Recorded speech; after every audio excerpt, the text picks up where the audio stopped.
issue I'd like us to look at is around this term, the dodgy gospel. It has all sorts of connotations associated with it. So what I'd like you to do is perhaps investigate why this term is used and what does it actually mean when we talk about a gospel being dodgy. Well, for those who want a historical chat, the term dodgy gospel was coined by Dan Dolman. Dan was the guy who died on the Pericrucis trip to India in 2005. And Dan used to always say, he used his hands in different ways, but dodgy. And he was part of a young men's group, and they were looking at what is the gospel.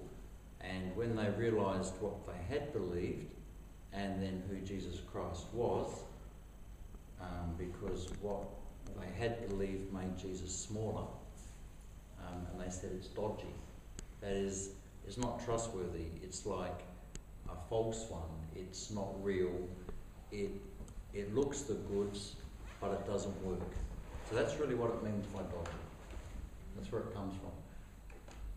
Do you want to comment on that? Yeah, well, from what I understand of the dodgy gospel is, like Bruce says, when we start to move Jesus Christ out of the picture and try and define God on our own, then we create God in the image of man. Right? But if we bring Jesus Christ into the picture, it's the only time in history where God has shown up in person and told us who he is, and that's the opposite of the dodgy gospel. So we need a gospel that reflects the light of who God is. Right? When we ignore Jesus Christ and we're searching around in the dark trying to find out who God is. The dodgy gospel, would you say is something that you were involved in, or that you were a part of, that I you taught believed? I taught it. But the dodgy gospel starts with the concept of separation. It says God is over here and you are over there, and to separate it. Right? And this is taken from Greek thought, where God was over here and the earth was over here and had 55 nested concentric shells, but there's still a separation. And the dodgy gospel really came into the Western mind with St. Augustine, because when he looked at the work of Christ and he had to place it on some sort of frame, he chose the frame of the Greek thought. So the Greeks believed he had to get back to God. He started by separation, and Augustine said, no, it has to be grace. So he put the cross in the middle of the separation and Jesus gets you back. But the foundation is still a dodgy foundation, because you're starting from a lie, and the lie is that you're separated from God. If you can convince someone of a problem that's not real, and then they believe it's real and they set about trying to fix it, how can you fix a not real problem? You just can't do it, and you become trapped in religion.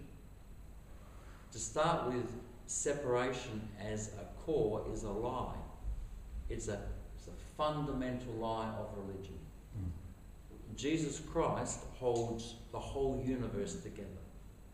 In him we live and move and have our being. In him everything is created and sustained and exists. If you start there, where is your separation?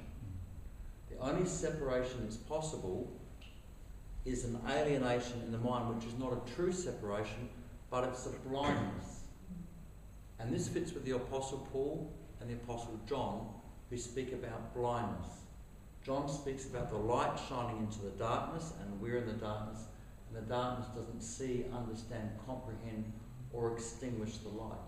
The Apostle Paul talks about us being alienated in our minds, and when Jesus comes to meet Paul on the road to Damascus, his commandment to Paul was to go and preach to the Jews and the Gentiles to open their eyes, to turn them from darkness to light, the power of Satan to God, that they might know forgiveness of sin. So we're not dealing with separation.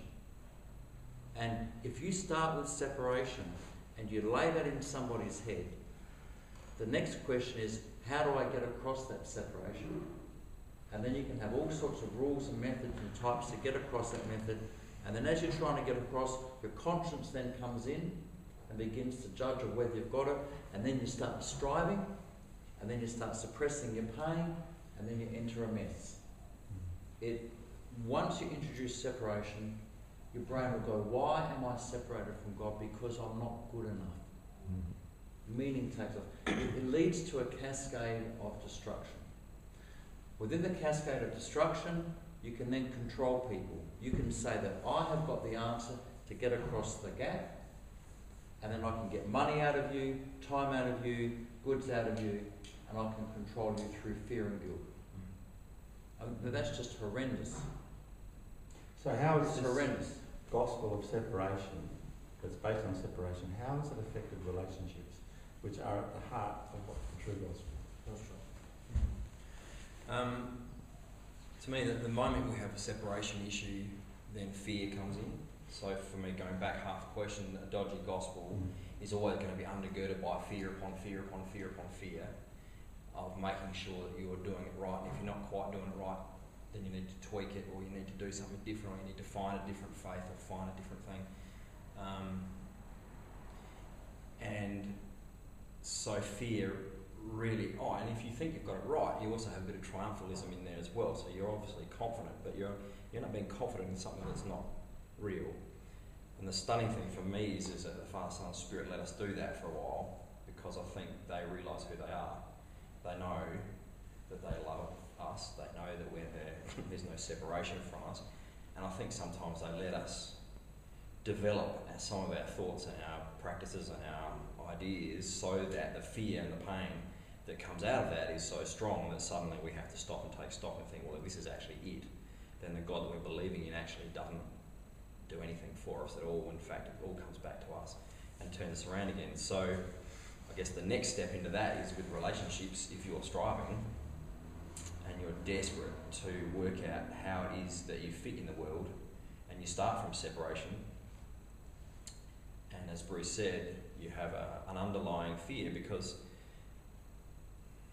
partly it's, why would God create us and then separate himself from us? Or have we separated ourselves from us, and then we lay interpretation on this, the idea of the fall? So, oh yeah, right, we fell, so it is us, it is our fault, and so therefore it is my fault, because coming down the line at some point, we know that it's us that's the problem. And so we end up with people who think that they're evil, who don't think they're acceptable, who think they have to be somewhere else or someone else. And if you take that into a relationship, I guess one of my favourite illustrations really is looking back at what Baxter said a number of years ago about the human vacuum cleaners. And people know when you want something from them, you can just sense it. So I guess whether it's a relationship with a partner, with friends, with kids, with your kids, all those sorts of things, if you have a fear and a striving that undergirds everything you're doing, even in the name of Christ, then people are going to look at that and go, well, I don't want that Christ anyway, which is probably good. And it also means that it messes with the heads of the people that are around you, because you're trying to find something desperately, and I totally relate to that. The question that came out to me eventually was, am I going to be alright? That's what I ended up having to ask. Oh my goodness, am I actually going to be alright? That's the baseline question going through my head. And the answer? Well, the answer has taken a long time to come across, but I ended up, I think it might be a little bit biblically predetermined, no, that's not the right word. We see it in the Bible where sometimes I think we get so stuck, or that the Father, Son and Spirit are trying to reveal something so big, they tend to make sure that we're asleep first. So for me, I had, numerous things have happened over numerous years, but I ended up having a conversation with Jesus while I was asleep that went most of the night, and that sorted out a lot of things. There was a lot of revelation in there, which then meant a lot of unpicking after that. Revelation seems to come well before grasping and understanding. But that question was answered, and I spent my time asking the question, but what about this? What about this part of my life? And I actually got to a point finally of feeling free enough to actually ask about all these areas of my life that I wasn't real keen on and didn't want anyone else to know about. And I was just asking the question. And because it wasn't based on separation, the answer that came back was, you're acceptable. You know, yep, we're going to be alright. Just to pick it up, you're talking about relationship, right? But before he got to relationship, he got to himself, right? And he discovered he was acceptable. What the dodgy gospel does to me, or did to me, was it killed my emotional life, right? Because I'm separated from God and I've got to get back. How am I know if I'm going to get back? My conscience is measuring me the whole time. So my life gets restricted into good, bad. This is good, this is bad, this is right, this is wrong, this is good, this is bad. What happens to the realm of my emotions? Right? What happens to your whole emotional protection where you're meant to feel things? Right? When I therefore come to meet with you, do I relate with you emotionally and from my soul, or do I relate with you out of good, bad, and am I therefore assessing, judging, and criticising you and working out if you're good or you're bad? And then what do I do with my kids? With my kids, am I sort of meeting their emotional needs and helping them normalise terrible emotions, which kids go through, or am I saying good, bad, and do I teach them just to suppress as I learned to suppress emotion? So if you want to say what it leads, the dodgy gospel leads me to be an emotionally neutered person, which leads to emotionally neutered relationships, which is everything functioning from good, bad, and judgment, criticism, and me being right. And this is not a healthy, beautiful relationship. And this is the good bad tree we were not to eat of. This is the good, bad tree we're not to eat of. Ron, I wonder if we've got sort of an answer there that we could put up as something.